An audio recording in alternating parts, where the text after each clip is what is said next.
Excuse me. చెప్పండి sir. I want meet doctor Krishna Prasad. Doctor గారు అక్కడే ఉన్నారు sir. Okay sir. Okay, thank you. It's okay sir. Thanks sir. Thank you very much. మంచిది. Thank you sir. ఉంటాను sir. Good afternoon sir. Hi sir. ఓ గౌతమ్ బాబు మీరా? Hi sir.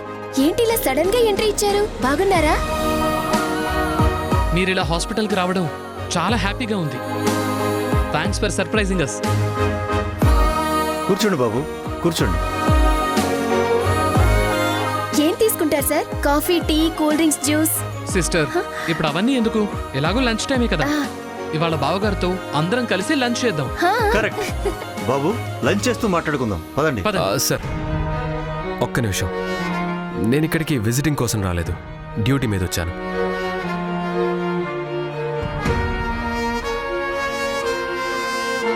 మీ మీద complaint వచ్చింది. మా నాన్న మీద కంప్లైంట్ ఇచ్చారా? ఎవరు? సుమిత్ర అనే ఆమె మీ హాస్పిటల్లో ట్రీట్మెంట్ తీసుకున్నారా? ట్రీట్మెంట్ తీసుకున్నారు, వాళ్ళు డిశ్చార్జ్ కూడా అయిపోయారు. ఆవిడ స్టేషన్కి వచ్చి వాళ్ళ బిడ్డ చనిపోయిందని అబద్ధం చెప్పి వేరే వాళ్ళకి ఇచ్చేశారని మీ మీద కంప్లైంట్ ఇచ్చింది.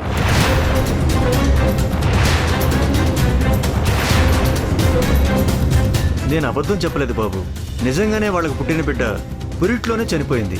అదే రోజు వాసుదేవ్ భార్య తనుజ కూడా డెలివరీ అయింది. వాళ్లకు పుట్టిన బిడ్డని వీళ్ల బిడ్డని భ్రమపడుతున్నారు. అవును, ఆ విషయం నాకు తెలుసు. ఆ తనుజ వాసుదేవ్ ఇద్దరు కూడా వచ్చి వీళ్ల బిడ్డని వాళ్ళ బిడ్డ అని టార్చర్ చేస్తున్నారని సుమిత్ర శ్రీనివాసులు మీ మీద కంప్లైంట్ ఫైల్ చేసి వెళ్ళారు.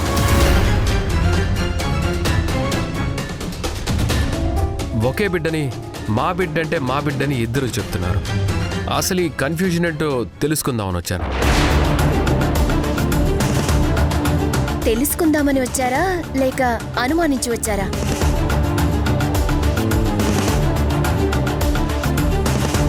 ఈ సిటీలో మా హాస్పిటల్కున్న రెప్యుటేషన్, ట్రాక్ రికార్డ్, మా నాన్నగారుకున్న పేరు ప్రతిష్టలు అందరికీ తెలుసు. ఆయనకు బెస్ట్ ఫెర్టిలిటీ డాక్టర్గా ఎన్నో అవార్డ్స్ కూడా వచ్చాయి. మా నాన్న ఎంత జెన్యూన్ పర్సనో తెలిసి కూడా ఆయన మీద ఇచ్చిన కంప్లైంట్ మీరు తీసుకున్నారంటే అర్థమేంటి? అమ్మా ప్రియాంక, ఎవరో ఏదో కంప్లైంట్ ఇస్తే ఆయన మాత్రం ఏం చేస్తారు? ఒక పోలీస్ ఆఫీసర్గా నిజానిజాలు తెలుసుకోవడానికి వచ్చారు. ఆయన డ్యూటీ ఆయన చేస్తున్నారు. మనం కోఆపరేట్ చేయాలి కానీ ఆర్గ్యూ చేయకూడదు. మీరు చెప్పండి బాబు. సుమిత్రకి తనుజకి ఒకే రోజు డెలివరీ అయింది కదా, వాళ్ళిద్దరి డెలివరీస్కి సంబంధించిన డీటెయిల్స్ చెక్ చేయాలి. అలాగే బాబు, ఒక్క నిమిషం.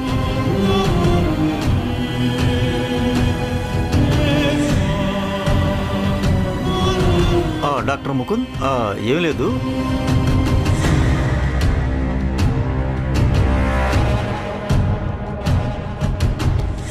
ప్లీజ్ ఇమీడియట్గా 2 minutes.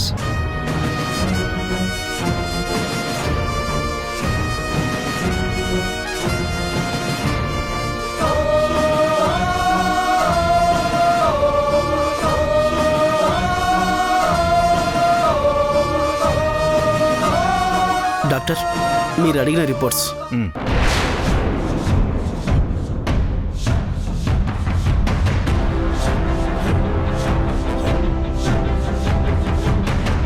బాబు, ఇవి సుమిత్ర రిపోర్ట్స్.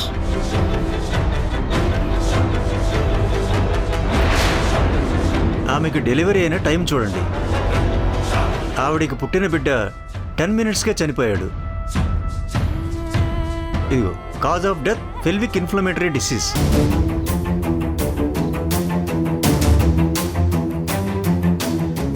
అదే రోజు తనుజాకి డెలివరీ అయింది. ఇవి తన రిపోర్ట్స్. ఆమె బిడ్డ బర్త్ టైం ఇది చూడండి. ఆ టైం గ్యాప్ చూస్తేనే మీకు అర్థమైపోతుంది. వాళ్ళు అనుకున్నట్టుగా బిడ్డ మారడానికి ఛాన్సే లేదు.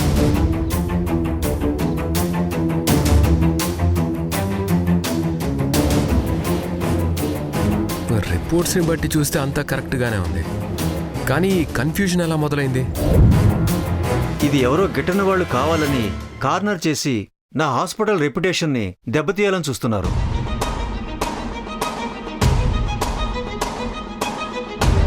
మీ అనుమానం తీరిందా సార్? ఇంకా ఏమైనా డీటెయిల్స్ కావాలా?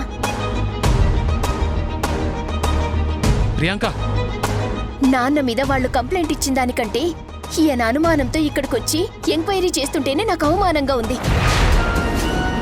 ప్రియాంక, కానీ సార్, మీ హాస్పిటల్ స్టాఫ్లో మోహన్ అనే అతను సుమిత్ర వాళ్ళని కలిసి తప్పు జరిగిందని వాళ్ళకి చెప్పాడంట. వాడు నా మీద ఉన్న గౌరవం కొద్దీ ఏ హాస్పిటల్లోనైనా ఆ మాత్రం తప్పులు జరుగుతాయని చెప్పాడంట. వాళ్ళది తప్పుగా అర్థం చేసుకున్నారు. అతను ఒకసారి పిలుస్తారా? మోహన్, ఇలా రా. సార్ చెప్పండి సార్. చూడు మోహన్, నువ్వు చేసిన పని వల్ల ఎంత పెద్ద ఇష్యూ అయిందో. ఎప్పుడూ లేనిది పోలీసులు మన హాస్పిటల్ వెతుక్కుంటూ వచ్చారు. అయ్యా, మా డాక్టర్ గారు దేవుడయ్యా, నాకు జీవితాన్ని ఇచ్చిన మహానుభావుడు.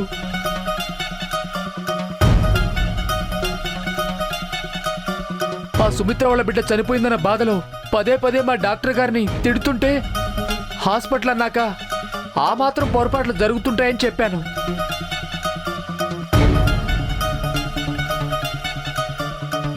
మా డాక్టర్ గారు ఫ్రీగా ట్రీట్మెంట్ చేస్తారని చెప్పాను సార్.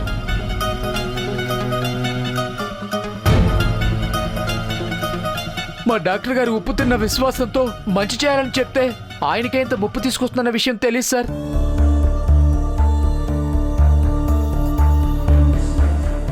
తప్పేదన్నా జరుగుంటే అది నాది సార్. నన్ను జైల్లో వేయండి సార్, కావాలంటే ఉరి తీయండి sir.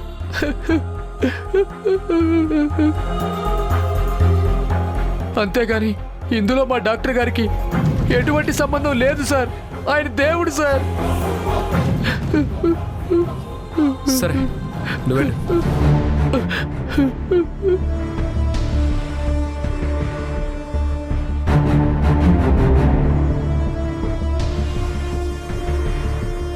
Okay sir, thank you for your cooperation. Sorry for the inconvenience. నా డ్యూటీ నేను చేయాలి కాబట్టి వచ్చాను, తప్పుగా అనుకోకండి. అయ్యో పర్వాలేదు బాబు. బాబు, లంచ్ చేసి వెళ్ళొచ్చు కదా. సారీ సార్, టైం లేదు.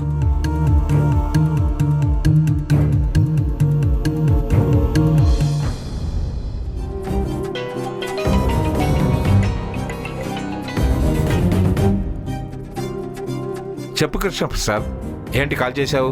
అది కాదండి, మీకు చెప్పొచ్చా చెప్పకూడదా అర్థం కావట్లేదు. చిన్న మిస్అండర్స్టాండింగ్. ఏమైంది కృష్ణప్రసాద్? చెప్పు, పర్వాలేదు. మా దగ్గర ట్రీట్మెంట్ తీసుకుంటున్న ఒక ఫ్యామిలీ మమ్మల్ని తప్పుగా అర్థం చేసుకుని కోపంతో మా హాస్పిటల్ మీద కంప్లైంట్ ఇచ్చారు. వాళ్ళు కంప్లైంట్ ఇచ్చారని మన గౌతమ్ బాబు మా హాస్పిటల్కి వచ్చి మమ్మల్ని ఎంక్వైరీ చేశారు. ఏంటి ఏంటి కృష్ణప్రసాద్ నువ్వు అనేది? కంగారు పడాల్సింది ఏమీ లేదు సార్. బాబు అన్నీ ఎంక్వైరీ చేసుకున్నాడు. వాళ్ళు కంప్లైంట్ ఇచ్చినట్టుగా మన దగ్గర పొరపాటు ఏమీ జరగలేదని బాబుకు అర్థమైపోయింది. కానీ రేపటి రోజున మీకు ఈ విషయం తెలిసి మీరు కూడా ఏమన్నా మిస్అండర్స్టాండింగ్ చేసుకుంటారేమోనని మీ దృష్టికి తీసుకొస్తున్నాను. ఏంటి కృష్ణప్రసాద్, నేను నిన్ను మిస్అండర్స్టాండింగ్ చేసుకోవటం ఏంటి? క్షమించండి సార్, మీరు అలా అనుకునేవారు కాదని నాకు తెలుసు. కానీ జరిగిన విషయం మీకు తెలిస్తే మంచిదని నా ఉద్దేశం. అందుకనే మీతో చెప్పదలుచుకున్నాను. ఈ విషయం చెప్పినందుకు నాకేం ఇబ్బంది లేదు కృష్ణప్రసాద్. కానీ గౌతమ్ మీ హాస్పిటల్కి రావడం ఏంటి, మిమ్మల్ని ఎంక్వైరీ చేయటం ఏంటి? నాకు అందుకు కోపం వస్తుంది. కోపం ఎందుకు సార్? తన డ్యూటీ తను చేశాడు. మీ దగ్గర విషయం దాచిపెట్టినట్టు ఉంటుందని ముందే మీకు చెప్తున్నాను, అంతే. చెప్పి మంచి పని చేసావు కృష్ణప్రసాద్. నువ్వు ఫోన్ పెట్టేయి, నేను చెప్తాను. సార్, బాబుని ఏమనకండి.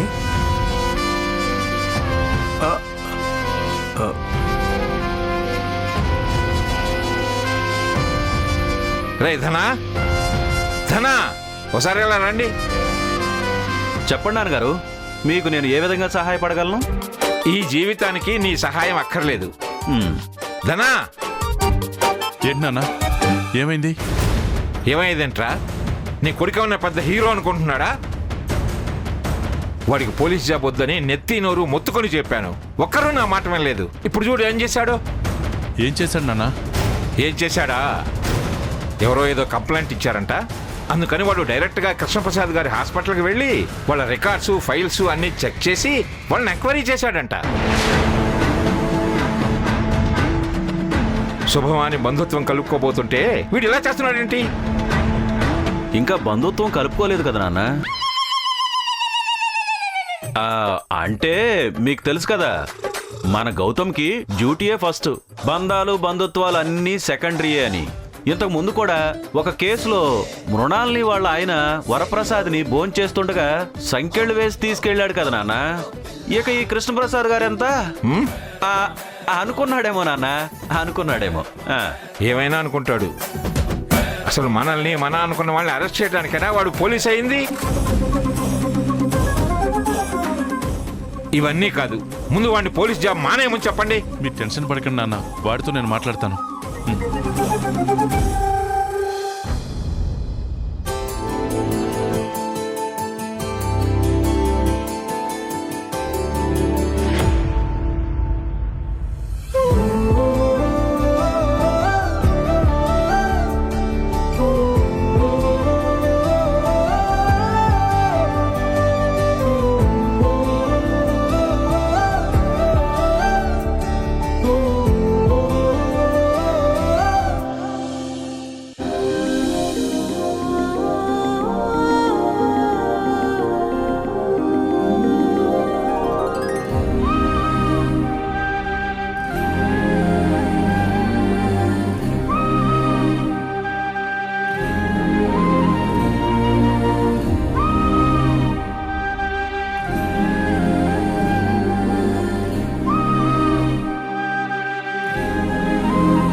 ఏంటండి మీరు పోలీస్ అయ్యుండి ఈ దొంగ పనులు చెప్ప పెట్టకుండా నా గదిలోకి అలా వచ్చేయడమేనా? వచ్చిన వాళ్ళు వచ్చినట్టుగా ఉండకుండా మీదకి వచ్చేస్తున్నారు. పర్మిషన్ తీసుకోవాలా లేదా? ఏంటి, నేను రావడానికి కూడా పర్మిషన్ తీసుకోవాలా? ఎవరైనా పర్మిషన్ తీసుకోవాలి. ప్రతి మనిషికి ఒక పర్సనల్ స్పేస్, ప్రైవసీ అనేది ఒకటి ఉంటుంది. స్నేహితులైనా, చుట్టాలైనా, ప్రేమికులైనా, ఆఖరికి భార్యాభర్తలైనా సరే వాళ్ళ పర్సనల్ స్పేస్ ని డిస్టర్బ్ చేయకుండా పర్మిషన్ తీసుకోవాల్సిందే. అలా అని ఏ సెక్షన్ చెప్తుంది లాయర్ ఝాన్సీ గారు? సెక్షన్స్ చెప్తేనే పాటిస్తారా తమరు? నేను చెప్తే పాటించరా? స్నేహితులకి, చుట్టాలకి మీరు చెప్పింది వర్తిస్తుందేమో కానీ లవర్స్కి, భార్యాభర్తలకి వర్తించదు. ప్రేమికులు ఒకరి దగ్గర ఒకరు ప్రైవేట్ స్పేస్ కోరుకుంటే అది ప్రేమ అవ్వదు. భార్యాభర్తల మధ్య ప్రైవేట్ స్పేస్ ఉంటే అది అనుబంధం అవ్వదు. ఓహో, ఇలాంటి కబుర్లు బాగానే చెప్తారు. ఎక్కడ నేర్చుకున్నారు ఈ మాటలు? ఇవి మాటలు కాదు, లోపలున్న ఫీలింగ్స్. మీ ఫీలింగ్స్ మీ దగ్గర పెట్టుకోండి. నాకిప్పుడు మీతో మాట్లాడాలని లేదు.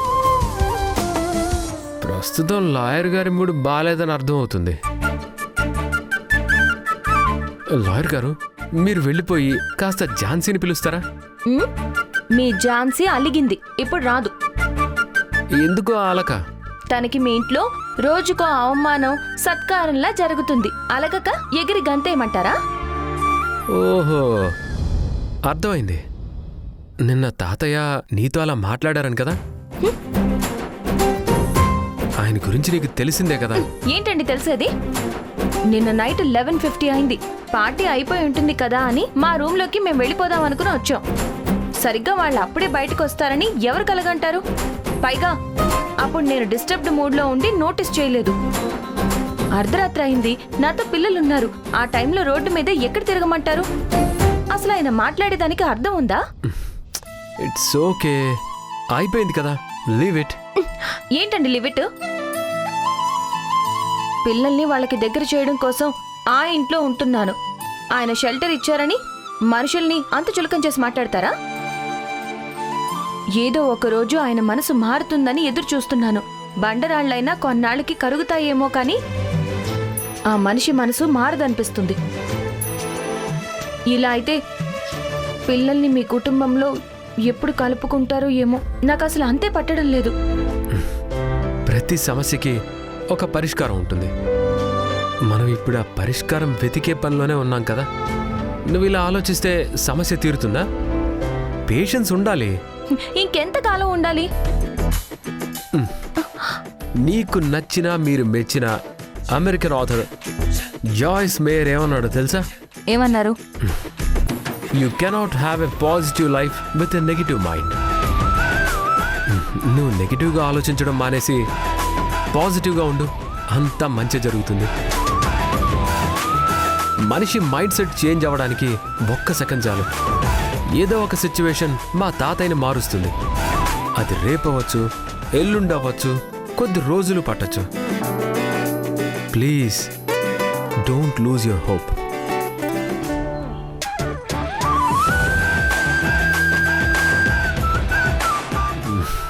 మేడం గారు శాంతించారా?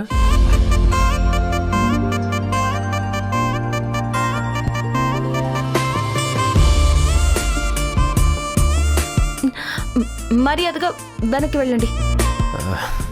నాకు ఇలానే బాగుంది. ఓవర్ చేస్తున్నారు sir. Be in your limits. నాకు నీ పెదవులు తప్ప అవి చెప్పే మాటలు వినపట్టలేదు.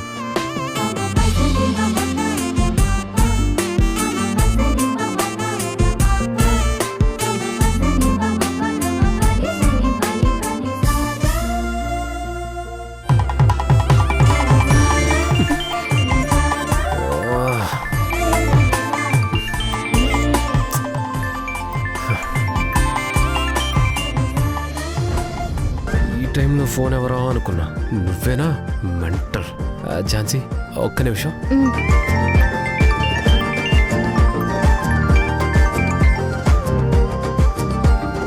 హలో. అసలు ఏమనుకుంటున్నారండి మీరు? మీ కంటికి మేము ఎలా కనిపిస్తున్నాం? విషయం ఏంటంటే, ఒకరికి పుట్టిన పిల్లల్ని ఇంకొకరికి అమ్ముకునే వాళ్ళలా కనబడుతున్నామా? అది కాదండి. మా గురించి మీరు ఎవరినైనా అడగండి, చెప్తారు. మీ పోలీస్ డిపార్ట్మెంట్ ని కూడా అడగండి, మా నాన్న ఎలాంటి వారో చెప్తారు. ప్లీజ్ నేను చెప్పేది వినండి. మా హాస్పిటల్ స్టార్ట్ చేసినప్పటి నుంచి ఇప్పటి వరకు ఒక చిన్న రీమార్క్ కూడా లేదు. ఎంతో మందికి ఫ్రీగా ట్రీట్మెంట్ చేశారు మా నాన్న. ప్లీజ్ ఒకసారి. అంతెందుకు, పాపం బిడ్డ పోయిన బాధలో ఉన్నారని మీకు కంప్లైంట్ ఇచ్చిన వాళ్ళకి కూడా 0 బిల్ వేశారు. అంత మంచి మనిషి మా నాన్న. అలాంటి మనిషిని ఇలా అవమానించడానికి మీకు మనసెలా వచ్చిందండి? మా గురించి తెలిసి చేశారా, తెలియక చేశారా? నాకేం అర్థం కావట్లేదు. It's very bad sir. అసలు నేను ఎంత హర్ట్ అయ్యానో తెలుసా? హలో, నేను చెప్పేది కాస్త వింటారా? కంప్లైంట్ వచ్చింది కాబట్టి ఎంక్వైరీకి వచ్చాను. ఫార్మాలిటీగా వచ్చి ఎంక్వైరీ చేశాను. దీన్ని ఎందుకు మీరు తప్పుగా అర్థం చేసుకుంటున్నారు? నా డ్యూటీ నేను చేశాను, దట్స్ ఇట్. ఏంటండి మీ డ్యూటీ? వాళ్ళు కంప్లైంట్ ఇవ్వగానే అది అక్కడే చించి పారేయాలి గాని ఇలా చేస్తారా? మేం ఎవరో కూడా మీకు తెలుసు. మన మధ్య, మన ఫ్యామిలీస్ మధ్య ఉన్న రిలేషన్ కూడా మీకు తెలుసు కదా. తెలీదు.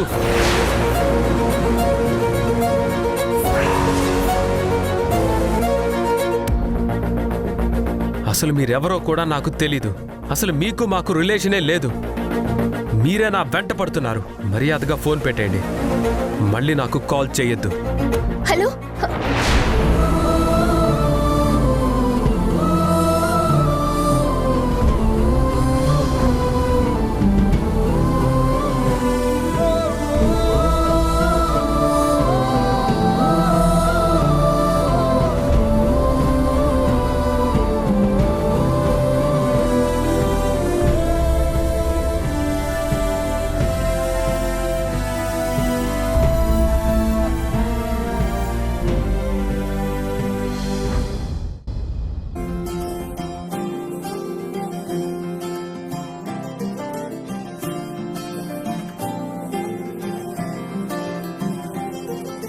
ఏదో ఏదో మాయా అనుకుంటూనే పడిపోయా నేను చేసేనాడు ఆపై వాడు పొందిందే హాయా అందం కావాలంటే అడగాలేమో నీ ఛాయ నేను చెప్పాలంటే భాషల్లో నా పోలికలున్నాయా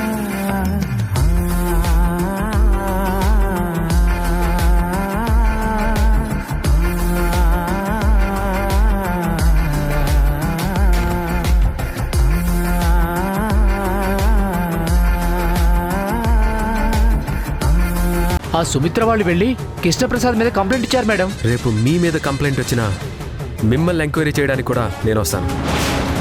గౌతమ్కి ఆల్రెడీ పెళ్లి ఫిక్స్ అయిపోయింది.